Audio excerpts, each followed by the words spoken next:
بسم الله الرحمن الرحيم الحمد لله نحمده ونستعينه ونستغفره ونعوذ بالله من شرور أنفسنا ومن سيئات أعمالنا من يهده الله فلا مضل له ومن يضلل فلا هادي له وأشهد أن لا إله إلا الله وحده لا شريك له وأشهد أن محمدا عبده ورسوله أما بعد فإن أحسن الكلام كلام الله وخير الهدى هدى محمد صلى الله عليه وسلم وإن شر الأمور محدثاتها وكل محدثة بدعة وكل بدعة ضلالة وكل ضلالة في النار. So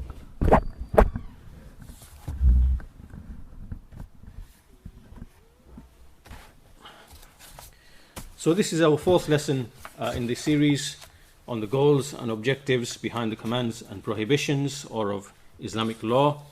And in the previous lesson, we'll just quickly recap what we did in the previous lesson. In the third lesson, we quoted from Imam Shatibi rahimahullah ta'ala in his book Al-Muwafaqat, and from his chapter, the specific chapter that deals with Al-Maqasid, the aims and objectives of the Sharia, we basically established a number of things. First of all, that the legislations of Allah are there for the beneficial interests of the servants in this life and the next, combined, both of them together. And then Ash-Shatibi went on to mention some evidences of how Allah Azza wa Jal makes it clear in the Quran that He creates for a purpose and for a wisdom, and He commands for a purpose and for a wisdom. So we have al-khalq, which is Allah creating, and we have al-amr, which is Allah commanding and legislating. And when we look in the texts of the Quran and the Sunnah, we find that Allah's actions of creating, there are reasons or wisdoms attached to them. So for example, وَمَا أَرْسَلْنَاكَ إِلَّا رَحْمَةً لِلْعَالَمِينَ. We did not send you, meaning O Muhammad ﷺ, except as a mercy for all of the worlds. So here now there is a reason and a wisdom behind that, behind the sending of the messenger. And likewise in the creation of the heavens and the earth, and in the creation of the jinn and the men, and there are reasons given and explanations given as to why they were created. And similarly in the actual commands, the things which Allah orders, for example, inna salata tanha anil fahsha'i wal munkar. Indeed, the prayer, it restrains from and prohibits from, withholds from, makes a person withhold from shameful deeds and evil deeds. So Ash-Shatibi gave numerous evidences just to establish that point, to show that those who claim that Allah Azza wa Jal does not do things and command things for a reason or a wisdom, that they are upon error. They are mistaken in that claim, and they are the Ash'aris and their likes. Then he said that this is indicated by so many evidences in the Sharia, and then he went on to explain the types of beneficial interests.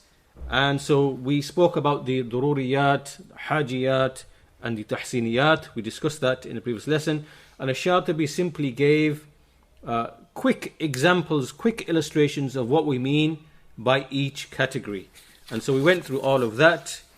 And after we read through Ash-Shatibi's speech, we then went on to discuss the issue of maslaha, beneficial interest. So first of all, we looked at what is the maqasid, the goals and objectives, that the Sharia has come with goals and objectives. Then we focused on looking at maslaha. What is the definition of maslaha? What is a maslaha? It is like basically a beneficial interest. And we looked at some principles regarding that. How do we recognize what is a maslaha? How do we know? We mentioned 4 or 5 different ways that the scholars have indicated. We also mentioned that a maslaha is not down to individual desire. It's not what is my beneficial interest, right? It's not individual interest, because if it was, then there would be chaos. Because everybody would be pursuing what he believes and thinks to be is for his benefit, right? So clearly it is not coming down to individual personal desires or even of societies or whatever else. Why? Because societies in different times and places, they have things, habits, customs, laws which are corruption. Like the pagan Arabs used to bury the female girl alive and used to withhold from giving females inheritance, right? Because they saw that to be their beneficial interest for their society. And the same can be said for every single society. So the maslahah does not come back down to individual people's desires. Rather, the maslahah always returns back to what the sharia, the objective of the sharia. That is what the maslahah is. Right? The maslahah returns to whatever the sharia of Allah Azza wa Jal, what it legislates and its objectives. And then we said after that the maslahah that we are speaking of then, basically this maslahah, when we speak about this whole idea of maslahah, which is beneficial interest, then it falls into three levels or three categories, which is what you see on the screen: the vital necessities, the dururiyat, and the needs, the hajat, and the means of perfection, which are the tahsiniyat.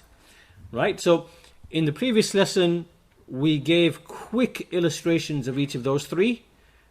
In this lesson, what we're going to do is now we are going to bring evidences. We are going to bring evidences from the Quran to illustrate with clear examples how the Quran has come with clearly and very clearly we can see that in the ayat of the Quran, these masalih have clearly been indicated, and we're going to look at numerous evidences from the Quran in order to establish that with evidences. So Imam Shatibi says, rahimahullah, in his book Al-Muwafaqat, he said that the Ummah, just to re-emphasize and to summarize what we've discussed, that the Ummah, rather all of the various religions, are agreed that law or legislation has been placed for the preservation of the five necessities, al-dururiyat al-khams. So this is agreed upon by basically every law, every nation. They recognize that these are the five necessities that must be protected. And so then he mentions it is the deen and an-nafs and an-nasl, which is lineage, and al-mal, wealth, and al-aql, which is reason. And knowledge of this is just like it's the knowledge. This is necessary knowledge. This is something that, by necessity everybody would know.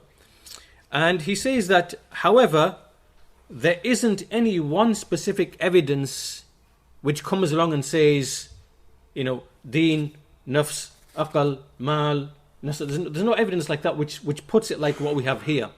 There isn't any specific evidence.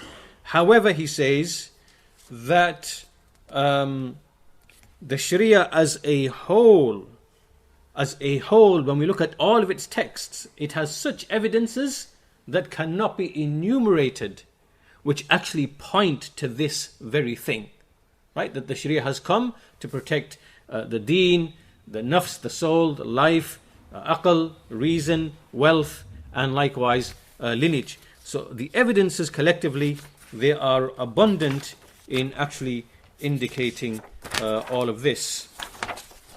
So we're going to look at some of those evidences as we said. And before we do that, just one more ayah from the Quran, or just some illustrations very quickly to show how there are general texts under which everything comes. Right? So the point being, there isn't any specific text which has come and said that Islam came to protect deen, aql, nafs, mal, nasl. There's no text like that. But all the texts, when put together, they clearly indicate this fact. And also there are certain general universal texts under which these principles come. And we'll give you two examples, one text from the Quran and one text from the Sunnah. So the first text, which is from the Quran, which is something that Imam al-Sa'di rahimahullah has pointed out, and this is the ayah in Surah An-Nahl, إِنَّ اللَّهَ يَأْمُرُ بِالْعَدْلِ وَالْإِحْسَانِ وَإِيتَاءِ ذِي الْقُرْبَى وَيَنْهَى عَنِ الْفَحْشَاءِ وَالْمُنْكَرِ وَالْبَغْيِ يَعِظُكُمْ لَعَلَّكُمْ تَذَكَّرُونَ. Indeed, Allah commands you with al-adl, with justice, and benevolence, kindness, benevolence, and giving to the one who is of near kin, to the relative, giving to the relative, meaning in charity. And He prohibits from al-fahsha, which is shameful evil deeds, deeds of a lustful, that type of, and pursuing lusts. He prohibits from that. Wal-munkar, that which is evil. Wal-baghi, and that which is oppression. And Allah admonishes you in order that you may remember.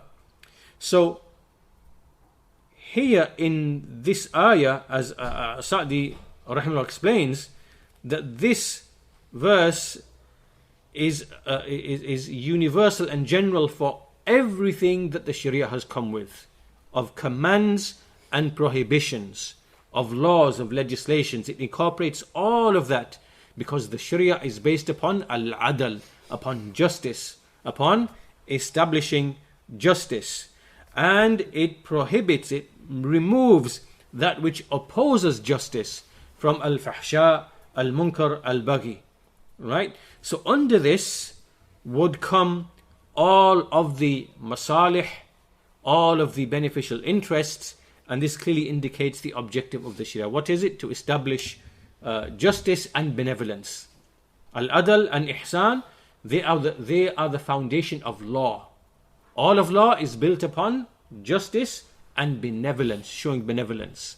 And its aim is to remove and eliminate al-fahsha, wal-munkar, wal-baghi, which is evil, shameful deeds, and whatever is evil and harmful, munkar, and whatever is baghi, which is whatever is oppression, meaning oppressing and taking the rights of other people. So this is one ayah which we can say that the masalih, the beneficial interests of mankind come under this, and which clearly indicate the goal of the Sharia, the maqsad, the goal of the Sharia. A second example from the Sunnah, which again under which could come all of these things, is the famous hadith in which the Messenger of Allah sallallahu alaihi wasallam, he said, "Al-imanu bid'un wa sab'una shu'bah, فأفضلها لا إله إلا الله وأدناها إماتة الأذى عن الطريق والحياء شعبة من الإيمان."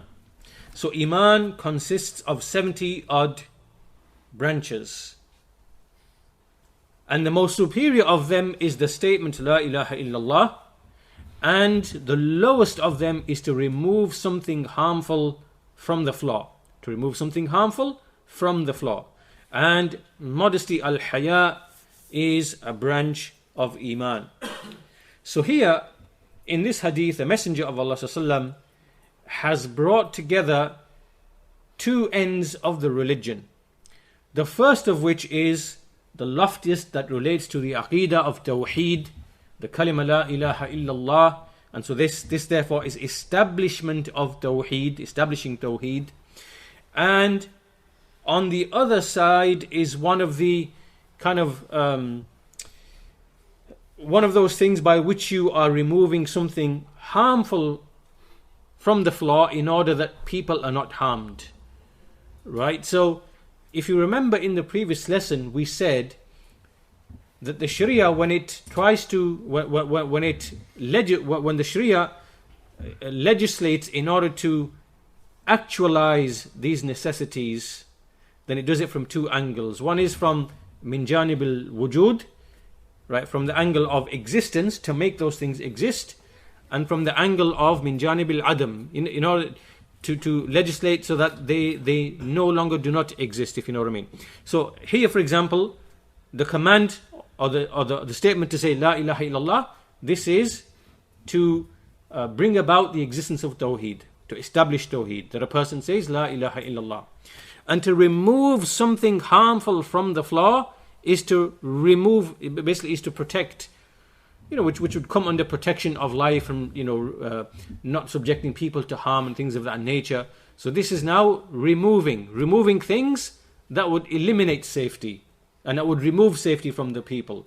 So in between these two things in this hadith, from the kalima la ilaha illallah all the way down to the lowest deed, which is removing something harmful from the floor. In between them come all of the other legislations which come into Islam, like for example the prayer. The prayer is something from the angle of existence. It makes iman to exist. And likewise the zakah, and likewise the hajj. And then there are many other things that come in between. The scholars have listed the 70 odd branches of iman.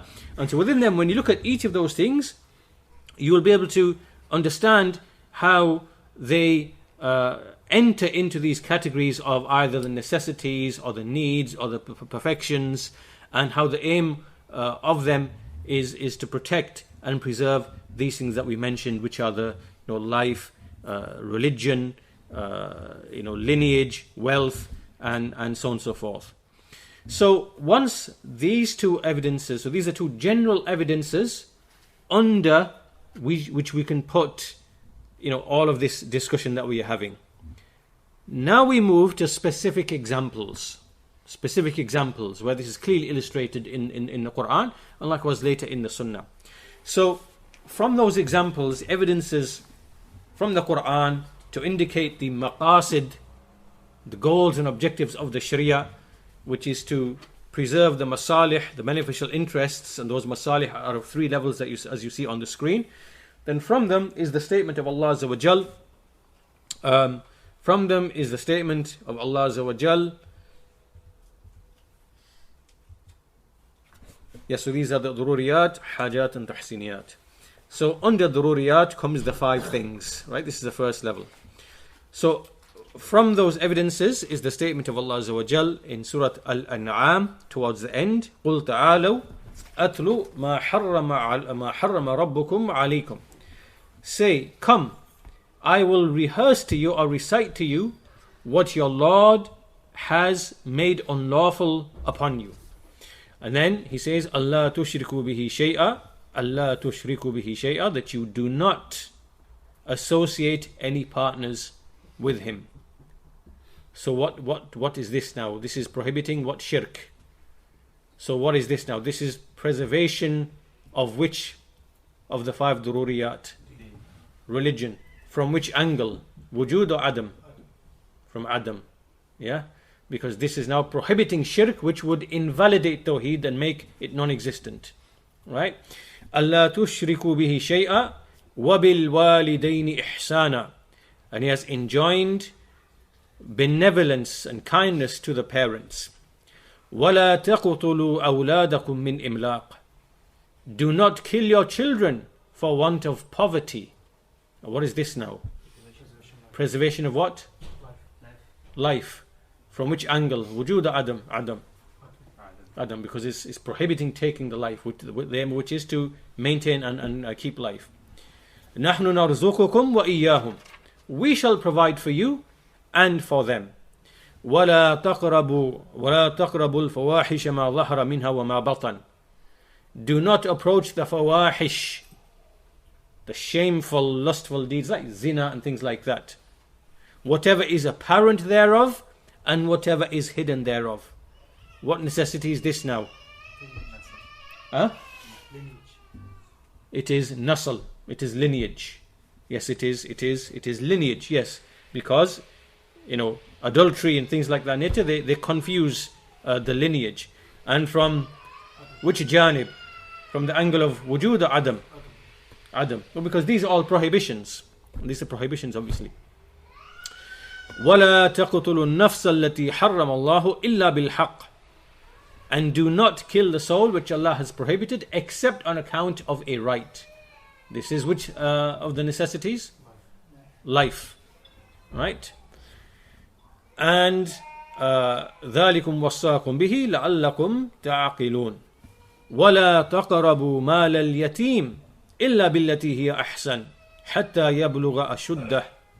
And do not approach the wealth of the orphan except in ways which are best, until he reaches his maturity.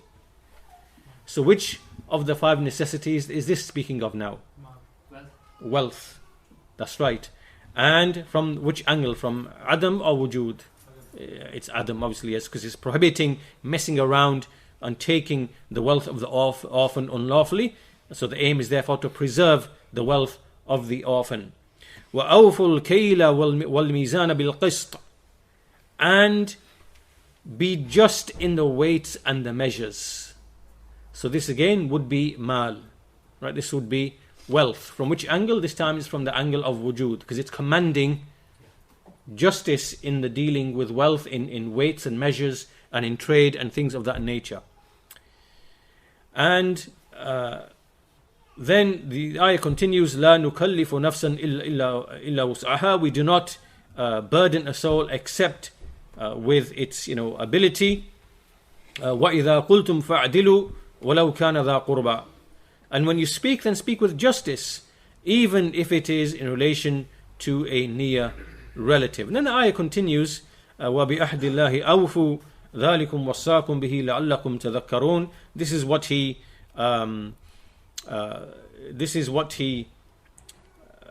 and fulfill the covenant of Allah, and this is what he advises you with, in order that you may remember. Then the ayah comes at the very end, وَأَنَّ هَذَا صِرَاطِي مُسْتَقِيمًا فَاتَّبِعُوهُ, and this is my straight path, so follow it. وَلَا تَتَّبِعُوا السُّبُلَ فَتَفَرَّقَ بِكُمْ عَنْ سَبِيلِهِ, and do not follow other paths, lest they separate you from his path. That is what he advises you with, لَعَلَّكُمْ تَتَّقُونَ, in order that you may have taqwa. Notice in these ayat, there are 3 ayat here, 1, 2, 3. At the end of each ayah, if you paid notice, in the first ayah Allah Azza wa Jal said, لَعَلَّكُمْ تَعْقِلُونَ, in order that you may understand with intellect, with aql, right, with these commands.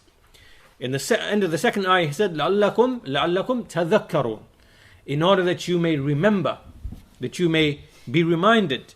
And after the third one, he said, لَعَلَّكُمْ تَتَّقُونَ, in order that you may have taqwa. So again, clearly these things are legislated for a wisdom and for a reason. So all of these things are contained in this very beautiful passage. So commenting upon this then, just to summarize what we should take from this then. First of all, we have حفظ الدين, preservation of the religion. Because the ayah said, أَلَا تُشْرِكُوا بِهِ شَيْئًا, that you do not associate any partners with him. Likewise, at the very end of the ayah is also حفظ الدين, the very end of the ayah. Because the very end of the ayah said, وَأَنَّ هَذَا صِرَاطِي مُسْتَقِيمًا فَاتَّبِعُوهُ, this is my straight path, so follow it. This is min janib al-wujud. It's a command for you to be on the straight path, to establish the religion. So the religion exists, it is established. وَلَا تَتَّبِعُوا السُّبُلَ, and then a prohibition, do not follow the other paths. This is now min janib al-adam, right? To ensure that the religion does not expire by people following other paths. So he prohibited that to prevent the religion from lapsing into non-existence.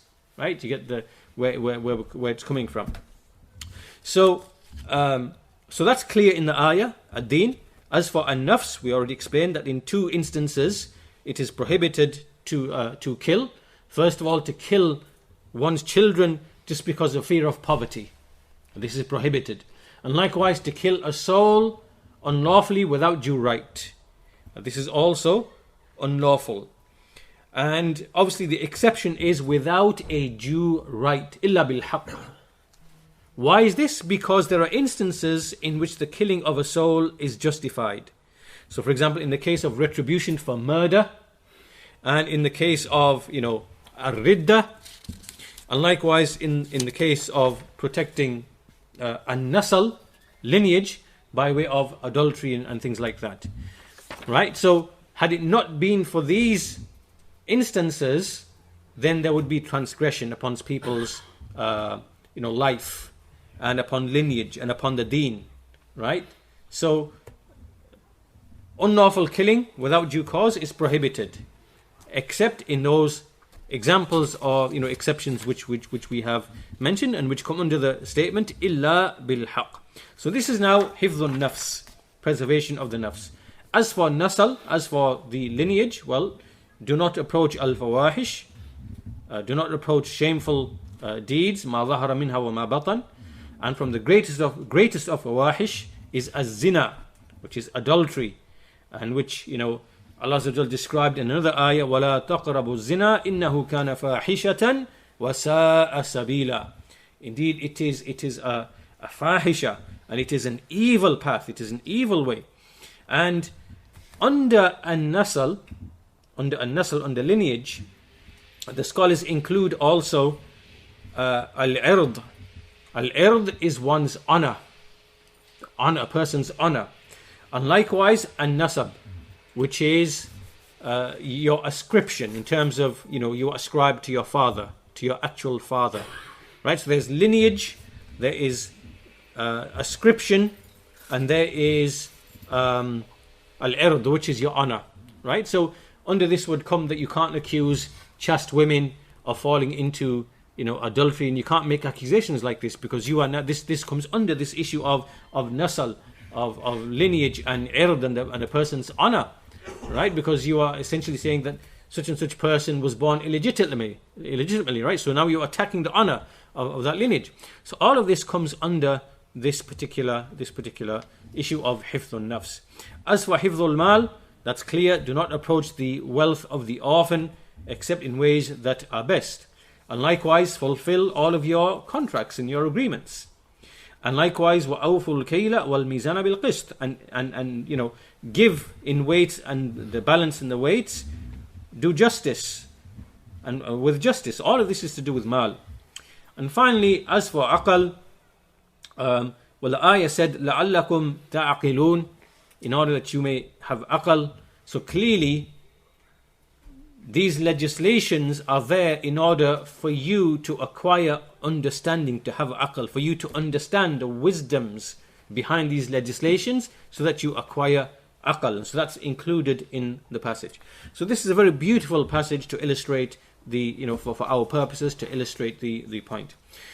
A second example then, this is now in Surah Al-Mumtahina, the 60th surah. And this is verse number 12. And in this surah, Allah Azza wa Jal, He says, Ya ayyuhan nabi, idha ja'aka al-mu'minat, O Prophet, when there come to you the believing women, yubayi'naka ala an la yushrikna billah, and they give you the pledge of allegiance that they do not commit shirk with Allah, an la yushrikna billahi shay'a, wala yasriqna, wala yazneen, and that they do not steal, and that they do not commit fornication, وَلَا يَقْتُلْنَ أَوْلَادَهُنَّ, and that they do not kill their children, وَلَا يَأْتِينَ بِبُحْتَانٍ, nor do they come with a slander, يَفْتَرِينَهُ بَيْنَ أَيْدِيهِنَّ وَأَرْجُلِهِنَّ, they do not come with something that they fabricate between their hands and their legs. What this means is that they do not come with an illegitimate child, that they've had an illegitimate child, and then ascribe it to their husbands, right? Because this now is to fabricate a huge lie, to make a slander, that they've brought from between their hands and between their limbs, meaning the child that is born. And وَلَا يَعْصِينَكَ فِي مَعْرُوفٍ, nor that they disobey you in that which is good. فَبَايِعْهُنَّ وَاسْتَغْفِرْ لَهُنَّ اللَّهِ, so give them the pledge of allegiance, meaning upon this, and ask Allah to forgive them. إِنَّ اللَّهَ غَفُورٌ رَحِيمٌ. So now, in this ayah, if you look at what was it that the pledge of allegiance was given upon. So let's go through it one by one. When there come to you the believing women who give you, they give you the pledge of allegiance upon, firstly, أَلَّا يُشْرِكْنَ بِاللَّهِ شَيْئًا, they do not associate any partners with Allah. What is this? Hifdhud Deen, from the angle of Adam, right? Number one. Number two, وَلَا يَسْرِقْنَا, they do not steal. This is preservation of what? Wealth, from the angle of Adam. وَلَا يَزْنِينَ, nor do they commit fornication. This is hifdh of what? An-nasl wal-nasab wal-ird, right? The offspring and the ascription in terms of lineage, and the actual ird, the honor as well, right? Number four, وَلَا يَقْتُلْنَ أَوْلَادَهُنْ, and they do not kill their children, which is what? Preservation of life, of nafs, min janib al-adam, right? From the angle of, from non-existence. In other words, to prohibit that which would make life to be non-existent, right? That's what is meant. So this is hifdhun nafs. And as for aql, it wasn't mentioned, but it can be considered to be a part of a nafs, the soul, the self, because aql comes under a person's self. And so this is another illustration of how the dururiyat, they come under, as evidence for the dururiyat. Another example that can be given is also at the end of Surah Al-Furqan, when it mentions the traits and the qualities of the believers. وَعِبَادُ الرَّحْمَنِ, and the slaves of Ar-Rahman, الَّذِينَ يَمْشُونَ عَلَى الْأَرْضِ حَوْنًا, those who walk upon the earth with humility. وَإِذَا خَاطَبَهُمُ الْجَاهِلُونَ قَالُوا سَلَامًا, and when the ignorant people address them, they say peace. And then it continues mentioning some of the other traits. وَالَّذِينَ يَبِيتُونَ لِرَبِّهِمْ سُجَّدًا وَقِيَامًا, those who spend their night bowing and prostrating. So this could be preservation of the religion from the angle of wujud, meaning doing acts of worship. وَالَّذِينَ يَقُولُونَ رَبَّنَا اصْرِفْ عَنَّا عَذَابَ جَهَنَّمَ, so they ask Allah to turn them away the punishment of the hellfire. And then the ayah continues, and 2 verses later it starts describing some of their qualities. So the first of them, وَالَّذِينَ إِذَا أَنفَقُوا لَمْ يُسْرِفُوا وَلَمْ يَقْتُرُوا وَكَانَ بَيْنَ ذَلِكَ قَوَامًا, those who when they spend they are not excessive nor are they niggardly, but they are in a moderate path between that. So this now is preservation of wealth, of mal, right? From which angle? From both angles, al-wujud wal-adam, because it said those who are not excessive, so it prohibits excess, and it also does not make, not to be tied in niggardly with your wealth, because then you are preventing that wealth from reaching who it should be reaching, right? Which could be your family dependents or charities, zakat, things like that, right? So otherwise that wealth will be taken away from those people, and so that necessity is taken away from those people. Then in the next ayah, وَالَّذِينَ لَا يَدْعُونَ مَعَ اللَّهِ إِلَهًا آخَرَ, and those who do not invoke alongside Allah another deity. This now is hifdhud deen from the angle of adam, meaning to prohibit that which would otherwise make the deen non-existent, which is shirk with Allah. And it continues, وَلَا يَقْتُلُونَ النَّفْسَ الَّتِي حَرَّمَ اللَّهُ إِلَّا بِالْحَقِّ, and they do not kill or take a soul which Allah has prohibited unless on account of a due right. This now is hifdhun nafs, right? By prohibition, by way of adam, by prohibiting that which would make life non-existent. وَلَا يَزْنُونَ, and nor do they commit zina, commit adultery, fornication. So this again is preservation of nasl, and following from that nasab and al-ird, honor and ascription in terms of lineage. وَمَنْ يَفْعَلْ ذَلِكَ يَلْقَ أَثَامًا, and whoever does that, then he will fall into a sin. يُضَاعَفْ لَهُ الْعَذَابِ يَوْمَ الْقِيَامَةِ وَيَخْلُدْ فِيهِ مُهَانًا, and so for him will the punishment be doubled on the day of judgment, and he will remain therein with humiliation. So this is the third example, and the fourth example that we can give is in Surah Al-Isra, the 17th surah, and there is also a lengthy passage where there are many commands and many of the ahkam of Islam, many of the laws of Islam which are mentioned in this beautiful passage. So we'll mention some of them. So the passage begins in verse number 23. وَقَضَى رَبُّكَ أَلَّا تَعْبُدُوا إِلَّا إِيَّاهُ وَبِالْوَالِدَيْنِ إِحْسَانًا, and your Lord has decreed that you worship none but Him. So this is hifdhud deen min janib al-wujud, right? He has commanded that you worship none but Allah. So this now is establishing the religion by way of something that gives it its existence, which is to worship Allah alone. Then it goes on to mention parents, and how if they reach old age, then do not say uff to them, but be merciful to them and speak to them with honorable, gentle words, and lower the wing of humility upon them, and ask Allah to be merciful to them, just as they nurtured you when you were young. So the verses continue like that. And then it mentions وَآتِ ذَا الْقُرْبَى حَقَّهُ وَالْمِسْكِينَ وَابْنَ السَّبِيلِ وَلَا تُبَذِّرْ تَبْذِيرًا. So this now comes to wealth. And give the near relative his right, and likewise the miskeen, the poor person, and likewise the traveller, the wayfarer, and do not be like a excessive and a spendthrift, right? So here now, this is in relation to wealth, al-mal, and dealing with mal, and from both wujud and adam, because it commands giving to relatives and also not to be, excessive.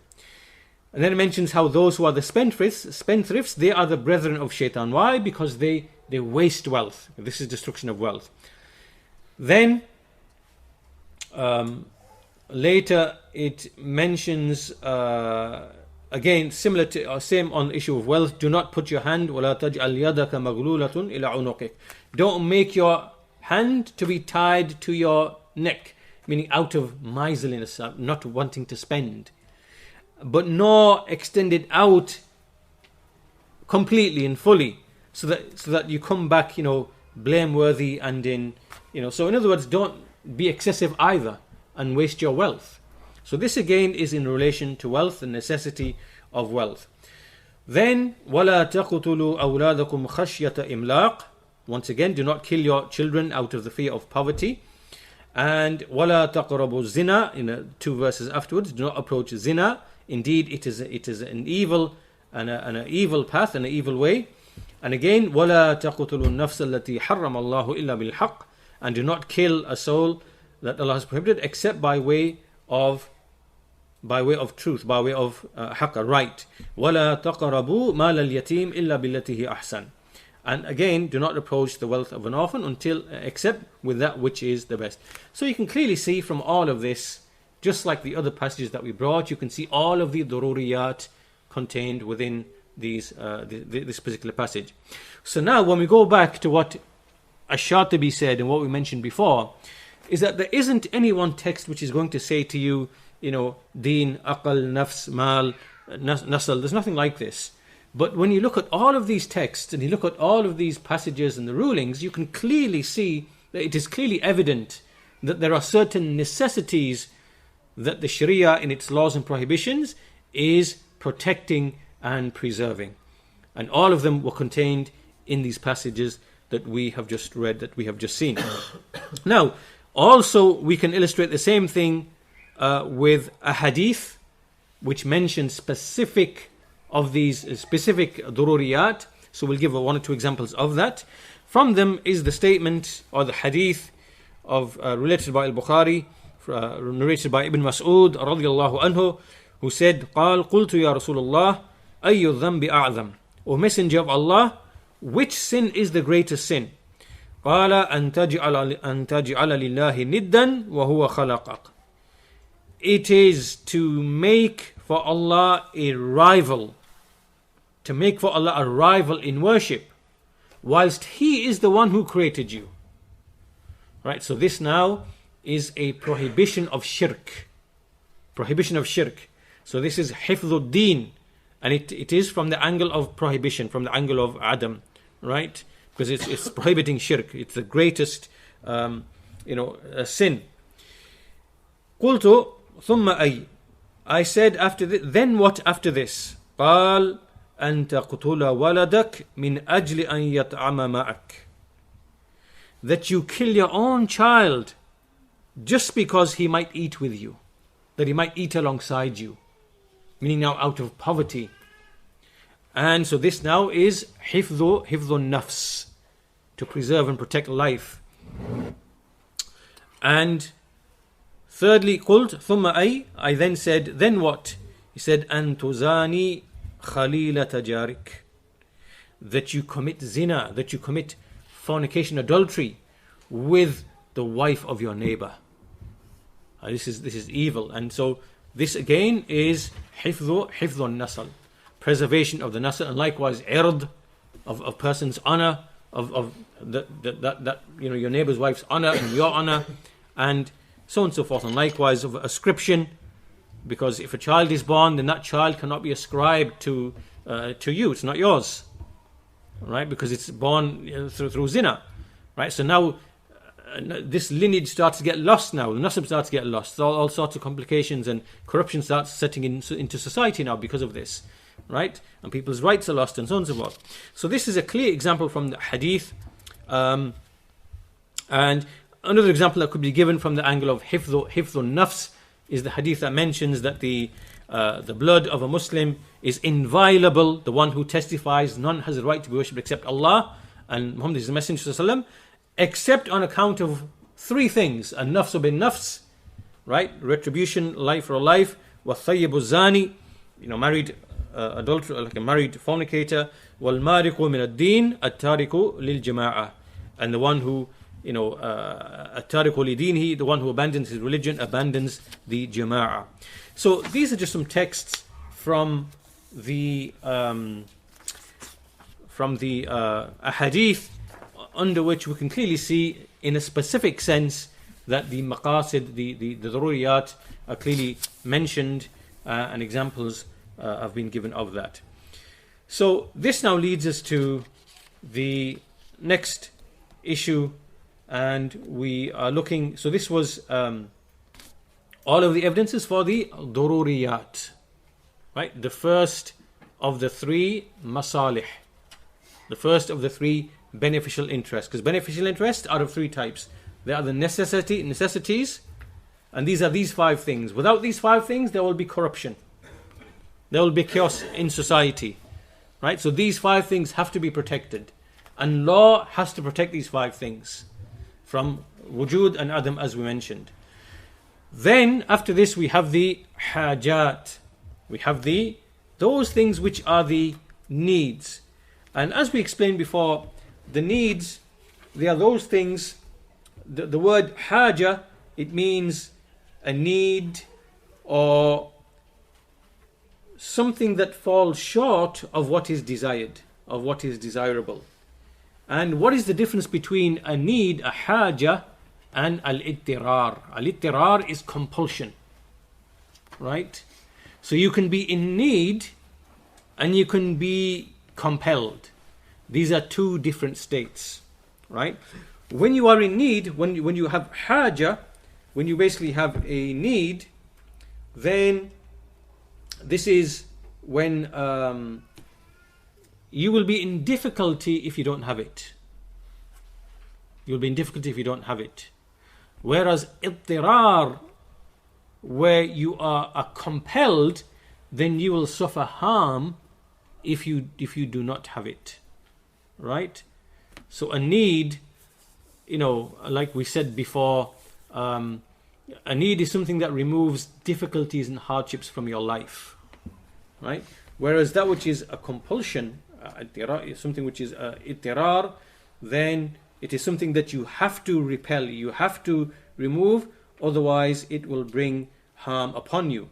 Whereas haja is something that's just inconvenient and it just makes life a little bit difficult.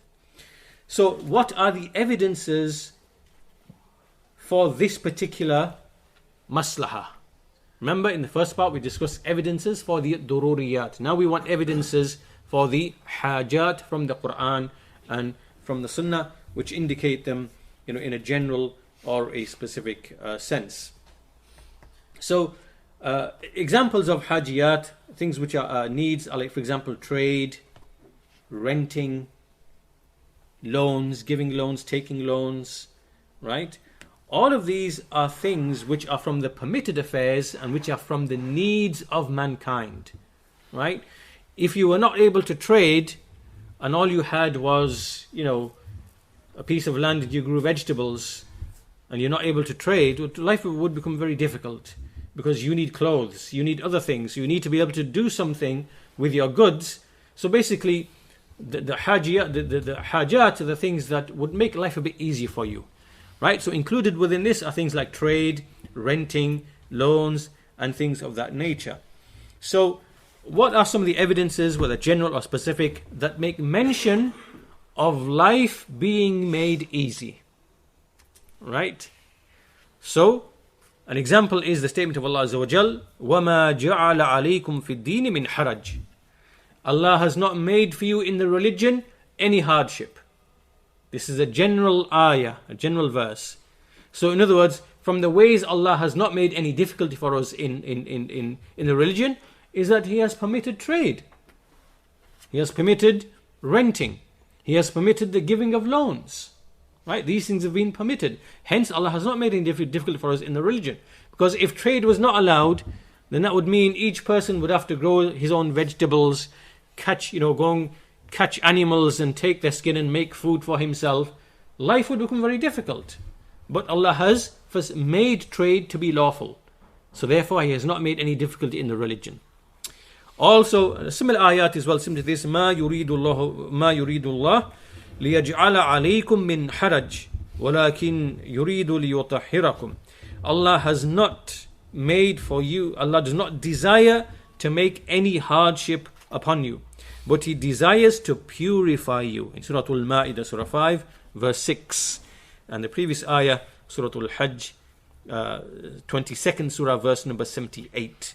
وَمَا جَعَلَ عَلَيْكُمْ فِي الدِّينِ مِنْ حَرَجٍ. He has not made for you in the religion any hardship. Also, Surah Al-Baqarah, Surah 2, verse 185. يُرِيدُ اللَّهُ بِكُمُ الْيُسْرَ وَلَا يُرِيدُ بِكُمُ الْعُسْرَ. Allah desires for you ease. He does not desire for you difficulty. This is clear evidence that the law has to account for the hajiyat, the needs. And He has to remove the hardships that would otherwise be present and that would, keep people in need. This is very clear. And likewise, this was Surah Al-Baqarah 2185.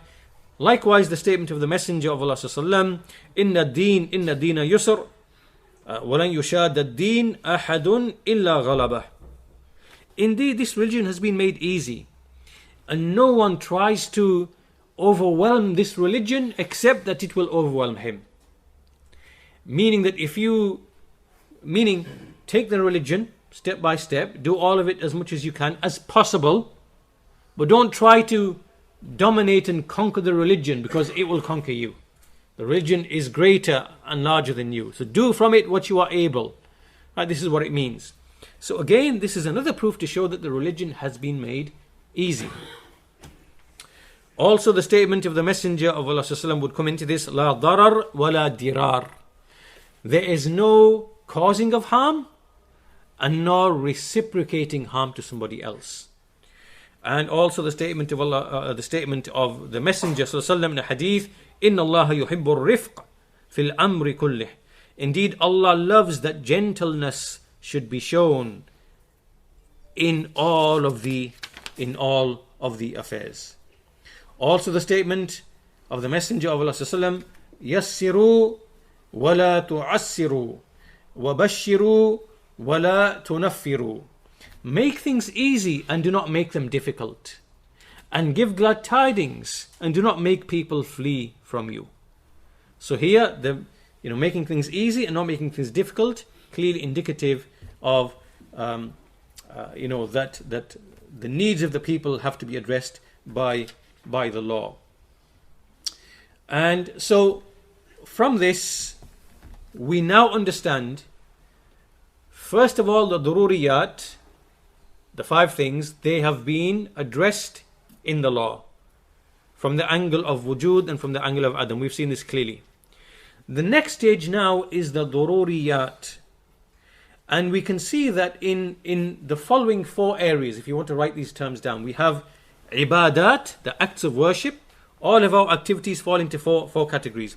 The ibadat, the acts of worship, and the adat. Adat is the customary, habitual things that we do. The adat, just customary habits.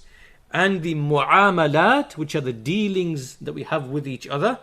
And the jinayat, the crimes. All human actions can be put into these 4 categories. You are either worshipping,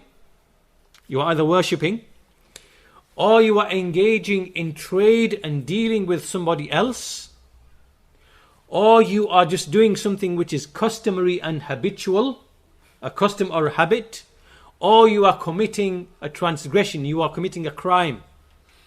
Right? So all human activity falls into these 4 categories.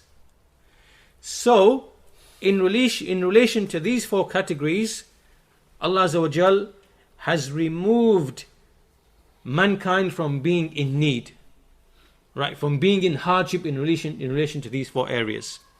Now we're going to read a statement from Imam Shatibi rahimahullah ta'ala, which is a really beautiful statement that connects everything together for us that we've discussed in this lesson and also what's come previously. So he says, فَالْأُمُورُ الْحَاجِيَّةِ, these affairs which we are describing as the affairs which are affairs of needs, right, which would make life difficult if we didn't have them.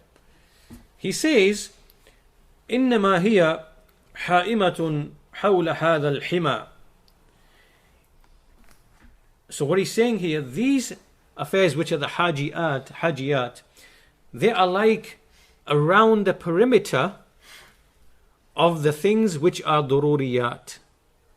Right? So I want you to now think in terms of circles. Think of the law. This will make it very clear for you, inshallah. We're going to have four circles, right? The innermost one, the middle one, then one outside it, then another one outside, and another one outside it. So we've got four circles. That's all you've got to picture in your mind. In the middle are the dururiyat, the five things without which life would be chaotic if they are not established, right? So these things that we are now discussing, the hajiyat, they are the ones who surround that middle circle. They are around that middle circle, right?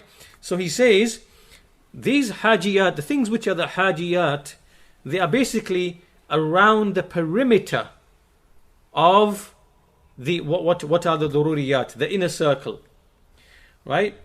And then he says, إِذْ هِيَ تَتَرَدَّدُ عَلَى الضُّرُورِيَاتِ, because these things which are needs, they revolve around or next to the dururiyat. تُكْمِلُهَا, they perfect them. بِحَيْثُ تَرْتَفِعُ فِي الْقِيَامِ بِهَا وَاقْتِسَابِهَا الْمُشْتَقَّاتِ. Why? Because what they do is they remove the hardships and the difficulties when a person abides by those things which establish the dururiyat, right? So in other words, we have those things which are commanded to establish the necessities, the five necessities: religion, life, wealth, whatever. But then there are other things that have been legislated which help us and facilitate for us the establishment of the dururiyat. They remove from us the difficulties and the hardships that we would otherwise have. Do you understand? So, very clear example, Allah has made trade to be lawful. He's made renting to be lawful. He's made loans to be lawful. Right? Now these things, they in turn feed into and support the dururiyat. Right? Preservation of wealth, preservation of life, because you need to eat. Right? If you don't have a field of vegetables and all you have is, you need to eat. Right? So trade has been allowed so you can go and get some food to eat, and that preserves your life. Right? So these things, they facilitate and remove hardships from you in establishing the necessities, the five necessities. So he continues that they perfect them and وَتَمِيلُ بِهِمْ فِيهَا إِلَى التَّوَسُّطِ وَالْإِعْتِدَالِ فِي الْأُمُورِ.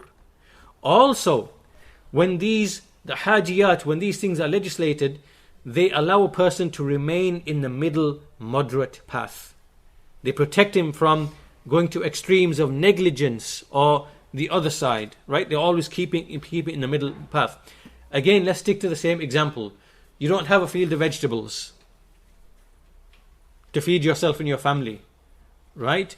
So the permissibility of trade, which is a need that makes life easy, if you didn't have that, what would you then do? Well, you'd then go and you'd start stealing from someone else's vegetables. Now you've fallen into an extreme. You fall into a crime. Do you understand? Right? So also what the dururiyat, what they do is they keep you in the middle balanced path, in the middle way. And they stop you from oppression, extremism on one side, negligence on the other. So he says وتميل بهم فيها إلى التوسط والاعتدال في الأمور حتى تكون جارية على وجه لا يميل إلى إفراط ولا تفريط. So in other words, therefore it allows the affairs to continue in society without any negligence nor any excess or exaggeration. Affairs continue in moderation, in balance, without people going this way, in extremism, nor in neglect on the other way. So is all of that clear? So what we can do then is we have the inner circle, we label that as daruriyat, the 5 necessities are within there. Outside of that circle is another circle, and then we have the hajiyat. So all of those things which have been permitted and legislated, right, they are there to facilitate what is in the middle. And we've clearly given you evidences of that from the Quran, that the Sharia actually came with those affairs to make life easy for the people and to remove hardship from them. This now leads us to the third of the things which come under masalih, which is the tahsiniyat. These are the perfections. So now the perfections would be a third circle outside of the daruri, outside of the hajiyat. Right? So what are the tahsiniyat? Well, first of all of the scholars, the usuliyun, when they speak about this issue, they say yes, as a matter of fact, the existence of the tahsiniyat, those things which perfect, it is clearly established in the Sharia. The Sharia has definitely come with tahsiniyat. And what is something which is tahsini? It is anything which does not return back to either being daruri, from the daruriyat, or the hajiyat. Meaning anything which is not in the first 2 categories. It is not something that it is a necessity that you need, without which life cannot be established and deen cannot be established. Nor is it something which is from the hajiyat, which if you didn't have, you would be, have a hard life. It would be difficult. No, it's not. It's anything which is not those 2 things, then it is from the tahsiniyat. Right? So, and this means that really these types of affairs are all to do with beautifying things and doing things in the best way possible and in the most honorable way possible, keeping everything clean, keeping everything neat, keeping everything tidy, keeping everything beautiful, being of best manners in the way you do things, right? This is what this is now speaking about. And there are certain things that are legislated in the Sharia which bring perfection to other things. For example, when you slaughter an animal, how do you slaughter the animal? You do it in the best. Allah's written, He's prescribed ihsan. You do it in the best way possible. Do not let the animal see, when you're going to slaughter it, right? Be gentle with it, be kind with it, right? So there are certain things which add beauty, elegance, perfection, cleanliness, all of these notions and ideas, beautiful manners, loftiest of manners, right? So then these things come and they are a perfection of the daruriyat and the hajiyat, right? So the Sharia aims for perfection in all of the affairs. And so this is how these affairs have been explained by the scholars. So, for example, indeed, just as Shatibi says, these affairs are those things which are from the mahasinul adat. They are from the habits and the customs that people have, which are the beautiful customs and habits. And, keeping away from impure and wrong things, and which the intellects don't like. And all of this comes under the issue of makarimul akhlaq, which are the beautiful manners. This is what all of this comes under. So, let's give just a number of evidences for this, and we can conclude there, inshallah ta'ala. So, from the evidences is the statement of Allah, or the statement of the Messenger of Allah sallallahu alaihi wasallam, Inna Allaha jamilun yuhibbul jamal. Hadith. Inna Allaha jamilun yuhibbul jamal. Indeed, Allah is beautiful and He loves beauty. And He loves beauty. And likewise, the Messenger of Allah he said, إِنَّمَا بُعِثْتُ لِأُتَمِّمَ مَكَارِمُ الْأَخْلَاقِ. Indeed, I have been sent in order to beautify, to complete the most noble of manners. And likewise, he said in another narration, لِأُتَمِّمَ صَالِحَ الْأَخْلَاقِ, the most rectifying or righteous of manners. So all of this, what does this come into? It's talking about how to make everything as perfect and smooth and beautiful and elegant as possible, because by doing this, the society as a whole, it functions even better. Right? So when you trade, and you trade in ways that add beauty and perfection, so when you trade, for example, bring a witness to the trade, so that doubts and disputes can be repelled. Right? Now you've done something in an elegant and beautiful way, and it will not allow problems and rifts to arise in society. Now, this is an example, right? And many of the examples can be given. Like when you pray in clothing which is clean and beautiful and perfumed. This is beautification, right? And so the same thing applies to everything across the board. So the Sharia has indeed come with tahsiniyat, to add perfection, to add beauty. And so this is the evidence. These are the evidences. Inna Allaha jamilun wa yuhibbul jamal. Indeed, Allah is beautiful and He loves beauty. So this now is another circle that comes outside of the dururiyat and the hajiyat. So now we have the tahsiniyat. Then there is one more level, what we call the mukammilat. So this is everything which is not of these three categories. And what they do is they come outside, and now this is the fourth circle. These are the mukammilat, right? These are additional things which, they complete everything. They complete the necessities. For example, the prohibition of bid'ah and punishing the innovator. This is a completion of the religion, because this makes sure that the religion is protected, because bid'ah is something that causes the religion to be distorted, to be altered, and the religion would not be complete if it did not account for the fact that there will be people of innovation who will innovate and alter the religion. So a perfection has been added in that innovations are prohibited, and the innovator, the proof is to be established against him and he's to be warned against. This is a mukammila of one of the dururiyat, of the necessity of religion, right? And then other things exist likewise for life and wealth and whatever. And likewise there's mukammilat for the hajiyat. There are things which perfect the hajiyat as well, the second level of the circle. So for example, in trade dealings, cheating is prohibited, cheating in weights and measures, and likewise to bring a witness to witness a transaction, right? Because trade is from the hajiyat, but you want to do it in the perfect way. So you bring witnesses. You always make sure it's documented. You bring witnesses. The terms of the contract are fully explained, not ambiguous, and you bring a witness. All of this is adding perfection.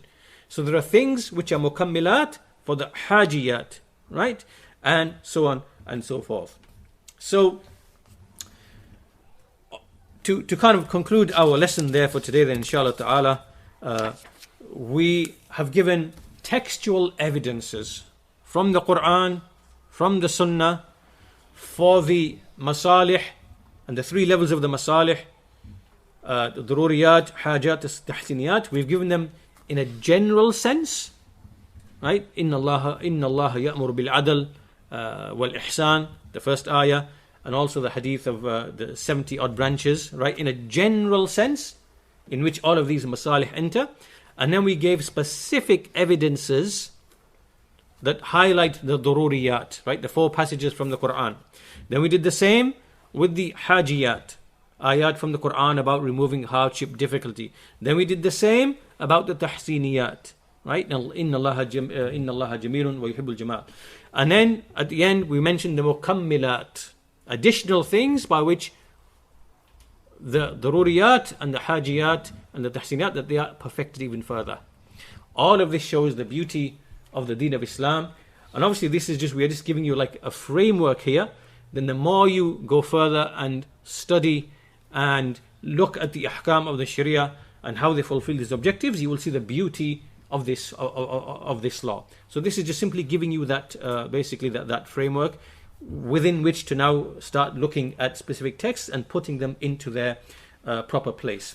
So key thing to take from this, you can do that diagram, 4 circles in the middle, al-daruriyat, then they are perfected by the hajiyat, then they are perfected by the tahsiniyat, and then everything is completed by the mukammilat. That's the basic structure of everything that is in the sharia, right? And this is how it is, how it is. So with that, we will conclude our lesson there for today, inshallah ta'ala. And this is our 4th lesson. Perhaps we may have just maybe 1 or 2 more lessons in this respect.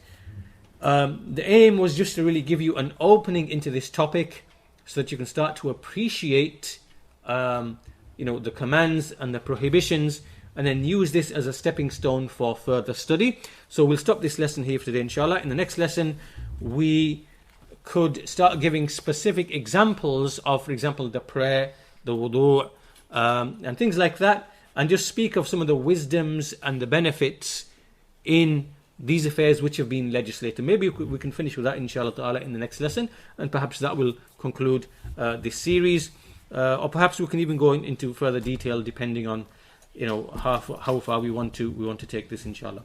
So we'll conclude there and we'll continue in the next lesson. Walhamdulillahi Rabbil Alameen wa sallallahu ala nabiyyina Muhammad wa ala alihi wa sahbihi ajma'in.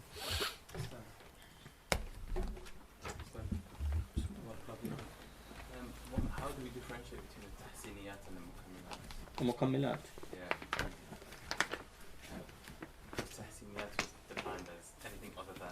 Yeah, that would have to go down into specific examples.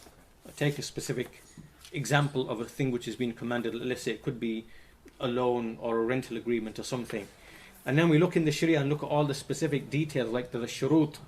So when you go into the shurut, that specific conditions that relate to that thing, you will start seeing the tahsiniyat or the mukammilat of that, right? So this condition has been specified, and that is from the mukammilat, for example. So I think the example I gave you already about trade, for example, and specific types of trade, of writing down the contract and then calling a witness to observe, right? That could be from the tahsiniyat or the mukammilat of the tahsiniyat, right? So we'd look at this on a case by case basis, whatever that specific issue was. Yeah. So in every specific case it would be unique. In some cases there would be tahsiniyat, and that would be it. In some cases there would be mukammilat, but we'd have to look at it on an individual case by case basis. So it's not on general rules. Yeah, but so it doesn't mean that it applies in every single issue. It's on a case by case basis. Yeah, and the scholars often illustrate and exemplify that when they give the example. So if we come across that, we'll explain it in the next lesson, inshallah.